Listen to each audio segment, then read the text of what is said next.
Lena's perfectly polished nails curled around the coffee pot, her Cartier watch hidden beneath the cuff of her silk sleeve.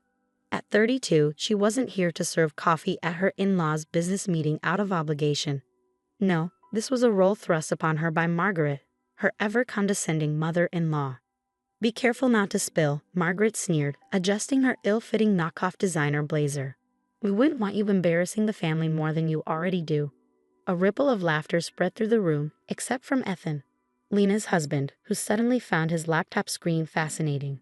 After 5 years of marriage, he had mastered the art of silent complicity, his avoidance of conflict coming at his wife's expense. Lena's grip remained steady as she poured. Her Stanford MBA and the reality of her true position, the silent CEO of one of the nation's largest tech conglomerates, were still her little secret, kept at Ethan's insistence to keep the peace. Margaret's voice cut through the room. "Hurry up, coffee girl.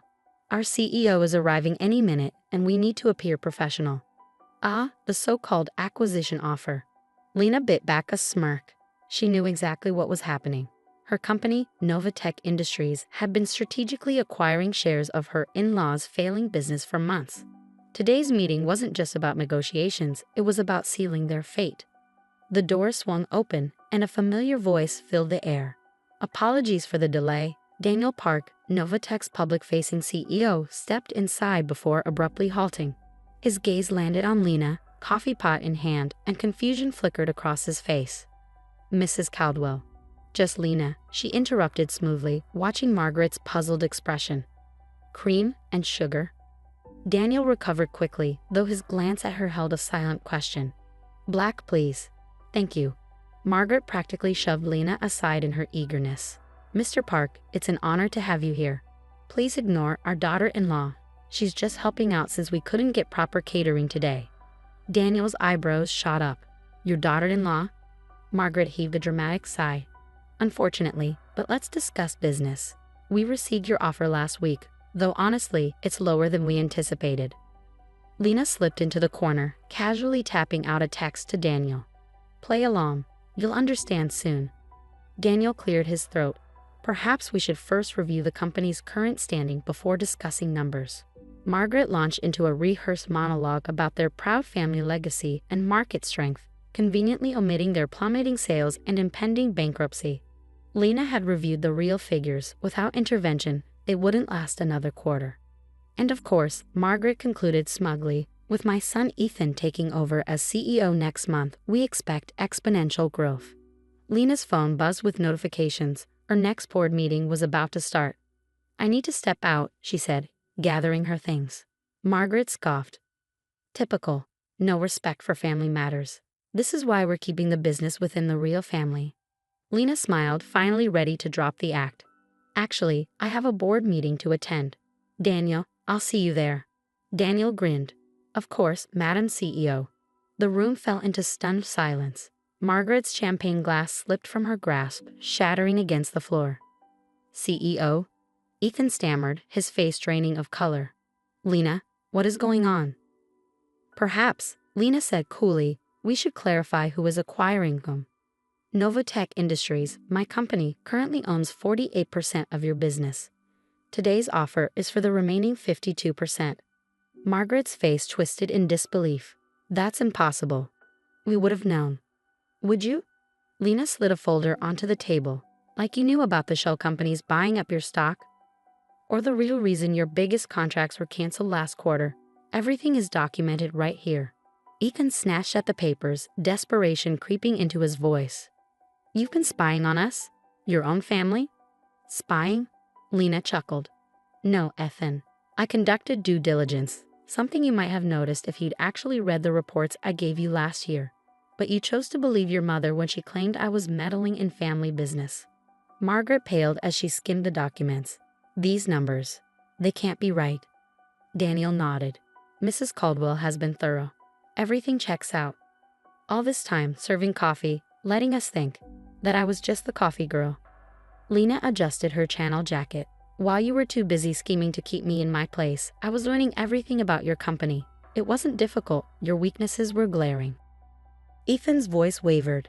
"We'll fight this. Our lawyers." "Your lawyers?" Lena interrupted, her smile sharpening. They work for the board, not your family. And as of today, the board works for me. Margaret collapsed into her chair. Why go through all this pretense? Lena exhaled, allowing herself a moment of reflection. 5 years ago, I offered to help. I had the expertise, the connections, and the capital to turn things around. But you looked me in the eye and said, what was it again? Ah yes, gold-digging daughters-in-law should know their place. She glanced at her watch. Speaking of places, I have a company to run. Daniel? As she strode toward the exit, Ethan's voice broke through. Lena, wait, we can talk about this. She paused just long enough to glance back. Like we talked about it last Christmas, when your mother announced you as CEO and you sat there silently while she told me to focus on more suitable activities like planning dinner parties. She shook her head. That time has passed, Ethan. Now it's time for business. Her heels clicked against the marble floor as she stepped into the elevator, her reflection staring back at her in the mirrored walls. She saw what Margaret never had, not just a daughter-in-law, but a force of nature. Her phone buzzed with another message from Daniel. Brilliantly played, boss. Board's ready when you are. Lena smiled. The real work would begin tomorrow. Restructuring, innovation, leadership. But today was about justice, served with a side of irony, and a perfect cup of coffee. The doors opened to the lobby, where a group of board members waited. Mrs. Caldwell. They greeted her respectfully. Behind them, through the glass doors, she could see reporters gathering. Word traveled fast in the business world. Lena straightened her shoulders, ready to face the press. Let them tell the story of how the coffee girl became the CEO. Let them write about the family that underestimated her.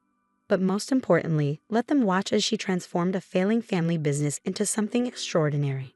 After all, she thought, stepping into the sunlight, success was the sweetest revenge of all. The press conference ended with a standing ovation. Lena had just outlined her vision for the company's future, a complete digital transformation, sustainable manufacturing practices, and most importantly, job security for all current employees. Mrs. Caldwell. Reporters called out as she left the podium. What about your in-laws' role in the company? Lena smiled diplomatically. All personnel decisions will be made based on merit and qualification. Now, if you'll excuse me, I have a board meeting to attend. Her phone had been buzzing constantly since the morning's revelation. 37 missed calls from Ethan, dozens of text messages from Margaret, and surprisingly, an email from her father-in-law, Robert. You've outplayed us all, his message read. I should have listened 5 years ago when you warned me about our outdated systems. The company's yours now, just please take care of our employees. At least one of them had grace in defeat. The board meeting was brief and decisive. Lena's restructuring plan was approved unanimously, and by evening the company's stock had jumped 12% on news of the acquisition. When Lena finally left the office, she found Ethan waiting by her car. You've reached a new low, he spat. Using our marriage to spy on the family business. Lena calmly unlocked her car. Interesting. 5 years of watching your mother humiliate me was acceptable, but protecting a company and its employees from incompetent management is a new low. Mom was right about you all along. You're nothing but a... Careful, Ethan. Lena cut him off. Your prenup becomes void if you publicly disparage me. Section 7, paragraph 3, the clause your mother insisted on, ironically enough. Ethan's face reddened. You won't get away with this. I already have. Lena opened her car door. Oh, and Ethan. I've taken the liberty of moving my things out of the house. The divorce papers will arrive tomorrow. Don't worry, I'm not interested in your personal assets. I have a company to run. As she drove away, another text from Margaret arrived. You'll regret this. Nobody will ever trust you in business again. Lena laughed out loud. Her phone was already full of messages from other CEOs congratulating her on the brilliant acquisition. In the business world, strategic genius commanded respect, not family politics. The next few weeks brought expected drama. Margaret attempted to rally family shareholders against the takeover, only to discover Lena had ironclad contracts with them all. Ethan tried to claim his position as rightful CEO, but his lack of qualifications became embarrassingly apparent during board interviews. Your mother's influence won't help you here, Lena told him during his formal interview. We need a CEO who understands modern business practices, not someone who got the job through nepotism. The company's transformation began immediately. Lena introduced automated systems that had been desperately needed, established a proper HR department to address years of nepotistic hiring, and implemented transparent financial reporting. Employees who had suffered under the old management began to thrive. Production efficiency increased by 30% in the first month alone. The toxic culture of fear and favoritism was replaced by meritocracy and innovation. 3 months after the takeover, Lena received an unexpected visitor. Margaret appeared in her office, looking significantly less polished than usual. "I sold my house," she announced without preamble. "The one you used to compliment so much. Turns out maintaining appearances is expensive when you're not siphonning company funds." Lena continued reviewing reports. "Is there a point to this visit? How did you do it?" Margaret's voice cracked. "All these years serving coffee, enduring our comments, why didn't you just tell us who you were?" Lena finally looked up. "Would you have believed me? Or would you have pushed Ethan to divorce me and marry someone more suitable? We're family." "No," Lena interrupted. "We were never family. I was the outsider you tolerated because Ethan refused to marry your friend's daughter. The coffee girl you could humiliate to feel better about your own insecurities. And now you've taken everything." "Wrong again." Lena stood. "I've saved everything. This company was 3 months from bankruptcy. Your employees, the ones you claim to care about, were about to lose their jobs. I didn't take anything. I rescued it from your family's mismanagement." Margaret's shoulders slumped. "And Ethan? Ethan made his choice every time he sat silently while you belittled me. The divorce will be final next week." After Margaret left, Lena received another email from Robert. "Watched your presentation to the shareholders today. Finally saw what Ethan and Margaret were too proud to see. You're exactly what this company needed. For what it's worth, I'm sorry." 1 year after the takeover, Lena stood addressing the company's annual meeting. The stock price had doubled. Employee satisfaction was at an all-time high. The company had expanded into 3 new markets. "Last year," she concluded her speech, "someone told me I was just the coffee girl. Today, I want to thank them, because sometimes being underestimated is the greatest advantage of all." The applause was deafening. That evening, as Lena worked late in her office, her assistant brought in a familiar face, Melissa, Margaret's former choice for Ethan's wife. "I heard you're hiring for a management position," Melissa said nervously. "I know this is awkward, given everything, but I have an MBA from Harvard, and unlike Ethan, I actually earned it myself." Lena studied the young woman. "You know what the hardest part of success is, Melissa? Remembering to give others the chance you wish someone had given you." She gestured to a chair. "Let's talk about your qualifications." 2 years after the takeover, Lena received a wedding invitation. Ethan was marrying a real estate agent, someone far from the corporate world his mother had envisioned for him. Margaret had moved to Florida, where she reportedly complained constantly about her scheming ex-daughter-in-law to anyone who would listen. Lena sent a wedding gift, a coffee maker with a note. "Some people serve coffee, others build empires. Congratulations on your wedding. Best wishes, your ex-CEO."